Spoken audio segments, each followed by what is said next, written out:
ये कहानी उत्तर भारत के एक छोटे से गांव की है, जहां लोग आज भी मानते हैं कि जंगलों और पुरानी हवेलियों में आत्माएं बसती हैं और जो लोग रात के अंधेरे में वहां से गुजरते हैं वे कभी लौट कर नहीं आते। कहते हैं कि ये सब अंधविश्वास है, लेकिन जो कुछ रामकिशन और उसके दोस्तों के साथ हुआ उसने पूरे गांव की सोच बदल दी। एक ठंडी सर्द रात थी जब गांव के बाहर स्थित उस जर्जर हवेली के बारे में चर्चा छिड़ी, जिसे लोग भूतिया हवेली कहते थे। हवेली के दरवाजे पर हमेशा ताला लगा रहता था और उसके चारों तरफ झाड़ियों ने कब्जा कर लिया था। लोग कहते थे कि उस हवेली में एक औरत की आत्मा भटकती है, जो अपनी मौत का बदला लेने के लिए किसी भी इंसान को नहीं छोड़ती। कई दशकों पहले उस हवेली में ठाकुर हरनाम सिंह अपनी पत्नी और बेटी के साथ रहते थे, लेकिन अचानक एक रात आग लग गई और सब जलकर राख हो गए। लोगों का मानना था कि ठाकुर ने ही अपनी पत्नी और बेटी को जलाया, क्योंकि उसे किसी और औरत से प्यार था और उसकी पत्नी की आत्मा वहीं कैद हो गई। उस रात रामकिशन और उसके दोस्त शराब के नशे में उस हवेली के पास पहुंचे और शर्त लगाई कि कौन हवेली के अंदर जाने की हिम्मत रखता है। सबने रामकिशन को आगे कर दिया और उसने छाती चौड़ी कर कहा कि भूत वूत कुछ नहीं होता, और वो दरवाजा तोड़कर अंदर चला गया। हवेली के अंदर घुप अंधेरा था।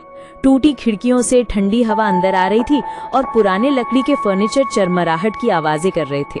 दीवारों पर जले हुए निशान थे और छत से मकड़ी के जाले लटक रहे थे।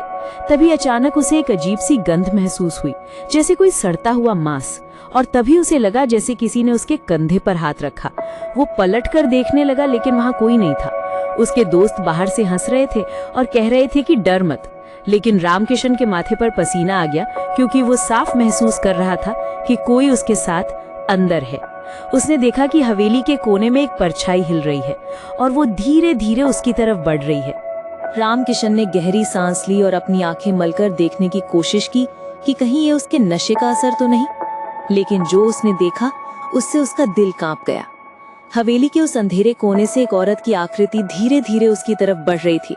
उसका चेहरा आधा जला हुआ था और आधा काला धुआं सा लिपटा था। उसकी आंखें लाल अंगारों की तरह चमक रही थी और उसके बाल जमीन तक बिखरे हुए थे, जैसे किसी ने उसे जबरदस्ती खींचकर वहां खड़ा किया हो। रामकिशन का गला सूख गया और उसने पीछे हटने की कोशिश की, लेकिन उसके पैर जैसे जमीन में धंस गए हों। बाहर खड़े दोस्त अभी भी मजाक उड़ा रहे थे और उन्हें लग रहा था कि रामकिशन नाटक कर रहा है। तभी अचानक हवेली का दरवाजा अपने आप बंद हो गया और चारों तरफ अंधेरा छा गया। बाहर खड़े दोस्तों ने दरवाजा तोड़ने की कोशिश की, लेकिन दरवाजा लोहे की दीवार जैसा मजबूत हो गया था। हवेली के अंदर अब केवल रामकिशन और वो भूतिया औरत थी, और उसकी सिसकियों जैसी आवाज पूरे कमरे में गूंज रही थी। औरत बार बार कह रही थी, मुझे जलाया, तुम सब जलोगे। उसकी आवाज इतनी डरावनी थी कि रामकिशन का खून जमने लगा। उसने किसी तरह अपनी जेब से माचिस निकाली और जलाकर सामने देखने लगा। औरत की परछाई माचिस की लौ के साथ और डरावनी लग रही थी। तभी अचानक उसने चीख कर रामकिशन का हाथ पकड़ लिया और उसकी उंगलियां जलने लगी, जैसे किसी ने उन्हें आग में डाल दिया हो। रामकिशन की चीखें हवेली के बाहर तक सुनाई दी। उसके दोस्त दहशत में भाग गए, लेकिन उनमें से एक रमेश हिम्मत दिखाकर दरवाजे को लात मारता रहा और अंत में दरवाजा अचानक खुला तो उन्होंने देखा कि रामकिशन जमीन पर बेहोश पड़ा है और उसके हाथ पर जलने के गहरे निशान हैं। सब उसे खींचकर बाहर ले आए, लेकिन हवेली से बाहर आते ही उन्होंने देखा कि वो औरत दरवाजे पर खड़ी थी और मुस्कुरा रही थी, जैसे कह रही हो कि ये तो बस शुरुआत है। उसके बाद से गांव में अजीब घटनाएं होने लगी। लोग कहते थे कि रात को हवेली से औरत की चीखें आती हैं और जो भी उसके पास गया वो बीमार हो गया या पागल हो गया। धीरे धीरे उस हवेली की दहशत इतनी फैल गई कि गांव के लोग वहां से निकलने लगे, लेकिन रामकिशन अब भी उस रात की सच्चाई से इनकार नहीं कर पा रहा था, क्योंकि वो जब भी सोता उस औरत का चेहरा उसके सपनों में आकर कहता, तुम सब जलोगे, और हर सुबह उसके हाथ की जलन और गहरी हो जाती। रामकिशन अब दिन हो या रात लगातार उस औरत की परछाई और उसकी आवाज सुनता था। कभी उसे लगता कोई उसकी खिड़की के बाहर खड़ा है और धीमे स्वर में कह रहा है, मुझे जलाया गया, मुझे इंसाफ चाहिए। तो कभी उसके कमरे में अपने आप दरवाजे खुल जाते और चरमराहट की आवाज पूरे घर में गूंजती। उसकी माँ ने गांव के पुजारी को बुलाया, जिन्होंने घर में पूजा करवाई, लेकिन पूजा के बाद पुजारी खुद बीमार पड़ गए और कहते रहे कि हवेली की आत्मा बहुत शक्तिशाली है और वो तब तक चैन से नहीं बैठेगी जब तक अपने जलने की सच्चाई सबके सामने नहीं आती। पुजारी ने बताया कि कई साल पहले ठाकुर हरनाम सिंह की हवेली में उसकी पत्नी सावित्री और बेटी सुनैना जिंदा जला दी गई थी। लोग मानते थे कि ये सब एक हादसा था, लेकिन असल में ठाकुर ने ही ऐसा किया था, क्योंकि वो अपनी नौकरानी से प्यार करता था और बीवी बेटी उसके लिए बोझ थी। ठाकुर ने हवेली में एक रात शराब पीकर पहले पत्नी को पीटा और फिर दोनों को आग के हवाले कर दिया और गांव वालों को कहा कि ये सब चूल्हे से लगी आग का परिणाम है। लेकिन उसकी पत्नी की आत्मा शांति से नहीं गई। वो हवेली में कैद हो गई और अब जो भी इंसान वहां कदम रखता है उसे अपने दर्द का एहसास कराती है। रामकिशन की हालत बिगड़ने लगी। वो रात को अचानक चीख कर उठ जाता और अपने कमरे में आग आग चिल्लाने लगता। उसके शरीर पर जलने के निशान बढ़ते जा रहे थे। गांव वाले डरकर उससे दूर भागने लगे। लोग कहते थे कि हवेली की आत्मा अब रामकिशन से बंध चुकी है और जब तक वो खुद जाकर आत्मा से माफी नहीं मांगता तब तक वो उसका पीछा नहीं छोड़ेगी। एक रात रामकिशन ने हिम्मत जुटाई और अपने दोस्त रमेश के साथ फिर से हवेली में गया। दोनों ने देखा कि हवेली के बीचों बीच वो औरत खड़ी थी और उसकी आंखों से आंसू बह रहे थे, लेकिन आंसू आग की लपटों जैसे थे। उसने कांपती आवाज में कहा, मेरी बेटी को इंसाफ दिलाओ, नहीं तो तुम्हारा भी वही हाल होगा जो मेरा हुआ। और तभी अचानक हवेली की दीवार पर आग की लपटें उभर आईं, जिनमें सावित्री और सुनैना के जलते हुए चेहरे दिखाई दिए।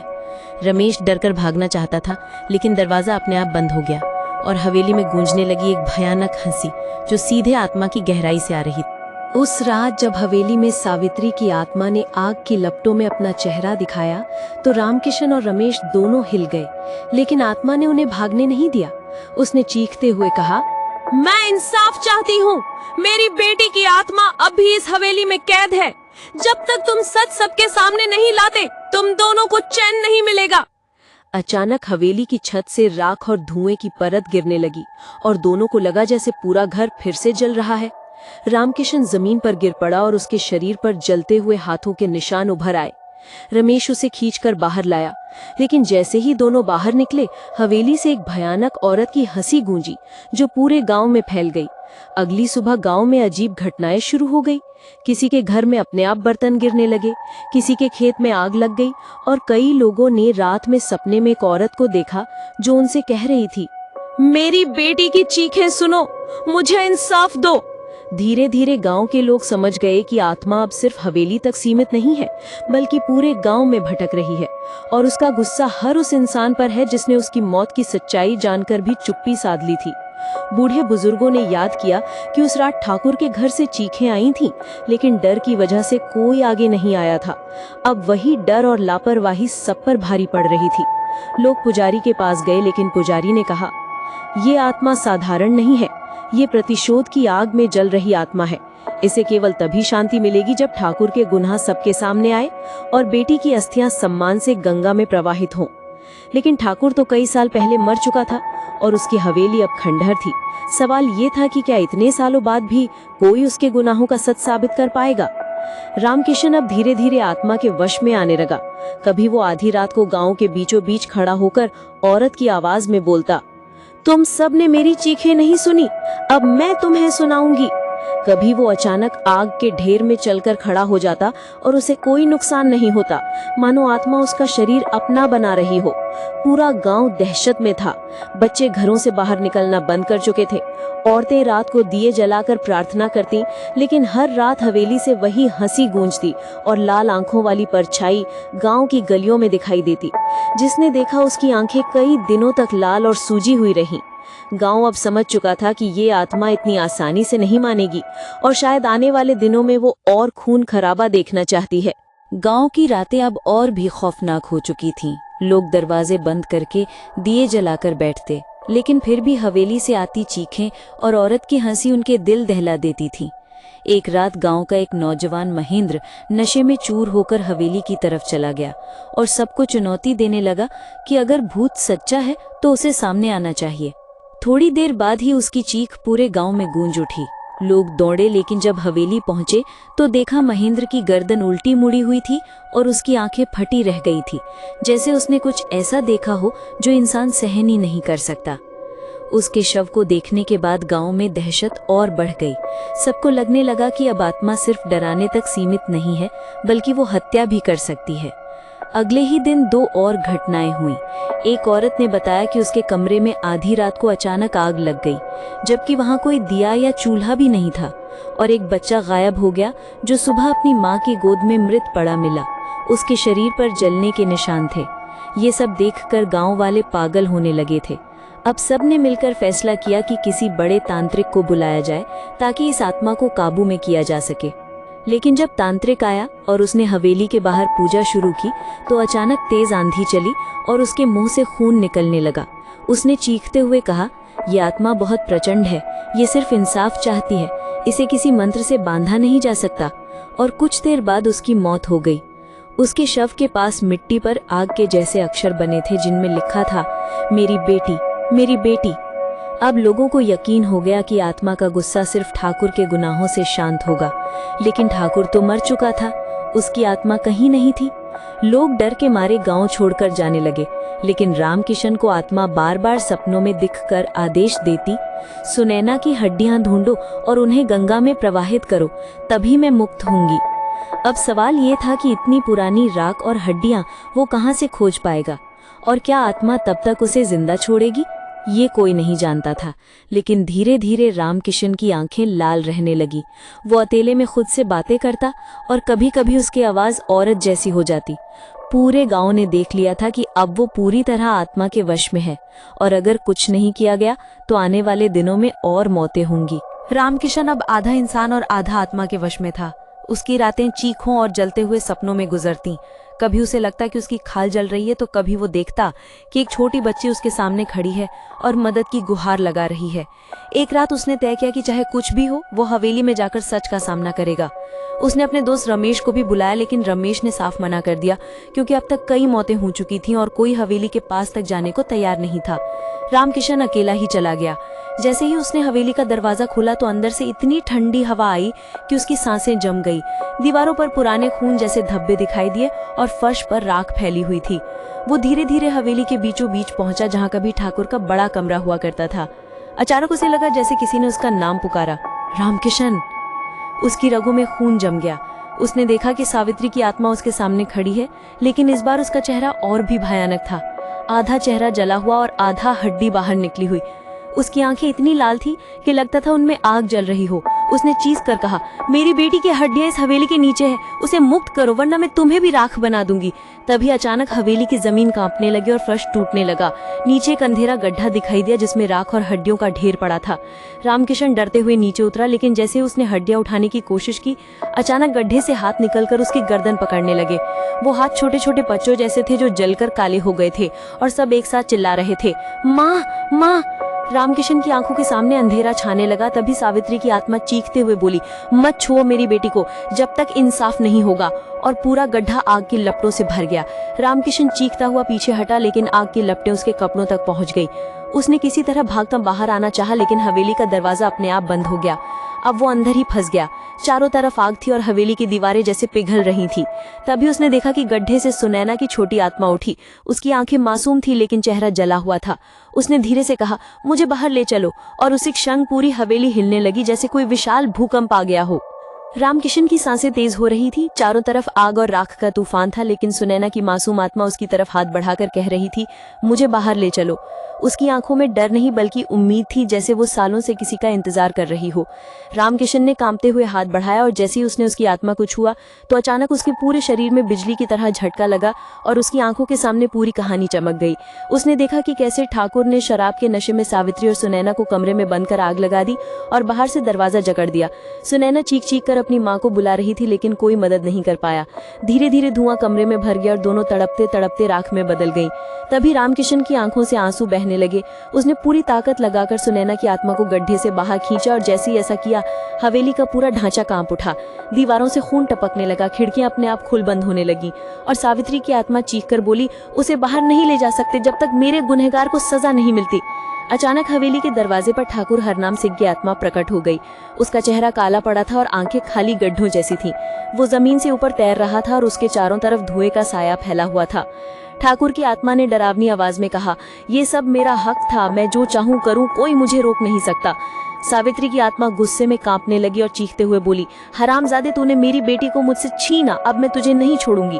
अचानक हवेली के अंदर एक भयंकर लड़ाई शुरू हो गई। आत्माओं की टकराहट से पूरा मकान हिलने लगा। कभी आग की लपटें उठती तो कभी चारों तरफ बर्फ जैसी ठंडक फैल जाती। रामकिशन बीच में फंसा हुआ था। एक तरफ सुनैना की मासूम आत्मा जो आजादी चाहती थी, दूसरी तरफ सावित्री और ठाकुर की आत्माएं जो एक दूसरे को नष्ट करना चाहती थी। तभी सुनैना ने धीमे से रामकिशन से कहा, मुझे बस गंगा तक पहुंचा दो। तब सब खत्म हो जाएगा। और उसी क्षण पूरी हवेली की छत टूटने लगी और अंदर का अंधेरा और भी गहरा हो गया। हवेली के अंदर अंधेरा और चीखों का तूफान मचा हुआ था। सावित्री और ठाकुर की आत्माएं एक दूसरे पर वार कर रही थीं। कभी आग की लपटें उठती तो कभी हवेली के अंदर बर्फ जैसी ठंडी हवाएं चलती। दीवारें टूट रही थीं और लकड़ी के फर्नीचर अपने आप हवा में उड़कर गिर रहे थे।